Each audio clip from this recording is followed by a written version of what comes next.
Cette semaine, plusieurs champions emblématiques des 12 coups de midi se retrouvent à l'occasion du combat des maîtres. Parmi eux, Timothée, l'un des plus grands maîtres de midi éliminé en 2017. Que devient le candidat agriculteur dans l'Aveyron? En 13 années de diffusion, les 12 coups de midi est devenu l'un des rendez-vous quotidiens les plus populaires du petit écran. À l'heure du déjeuner, des millions de Français retrouvent l'incontournable Jean-Luc Reichmann accompagné de 4 candidats venus s'affronter dans l'espoir de briguer le prestigieux titre de maître de midi. Avec de solides connaissances, certains y sont parvenus. Parmi eux, la championne de midi Céline, le champion indétrôné, Bruno Ourcade et son second à la tête de 199 participations, Eric. Cette semaine, ces 3 candidats emblématiques reviennent à l'occasion d'une édition spéciale, le combat des maîtres, afin de se disputer un autre titre, celui de maître des maîtres 2023. Parmi les grands revenants, les téléspectateurs retrouvent également Timothée Cross.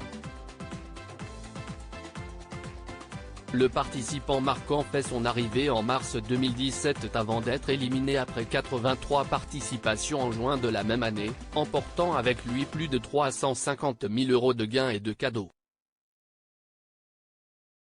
Sur le plateau de TF1, l'agriculteur de Cantouin dans l'Aveyron brille par son impressionnante sa culture générale et son incroyable gentillesse, devenant ainsi l'un des favoris du public.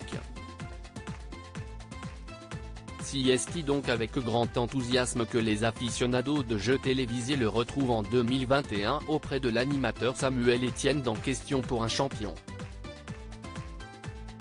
Là aussi, le challenger bat ses concurrents à plate couture et s'illustre en grand vainqueur avant de faire ses adieux quelques semaines plus tard.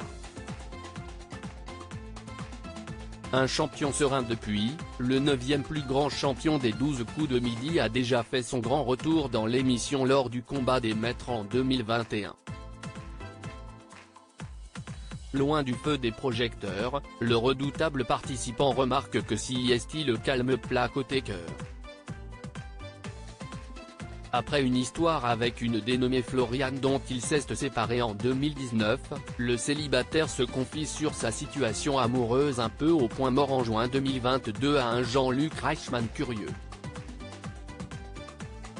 En attendant de peut-être le retrouver dans une nouvelle saison de L'amour est dans le pré, le jeune homme se consacre à son exploitation agricole qui se porte bien, malgré la récente crise sanitaire. Nous n'avions pas été les plus touchés par la pandémie, au regard des différentes restrictions. On a continué à exercer à peu près normalement. J'habite dans une région peu peuplée, donc on a été relativement épargné.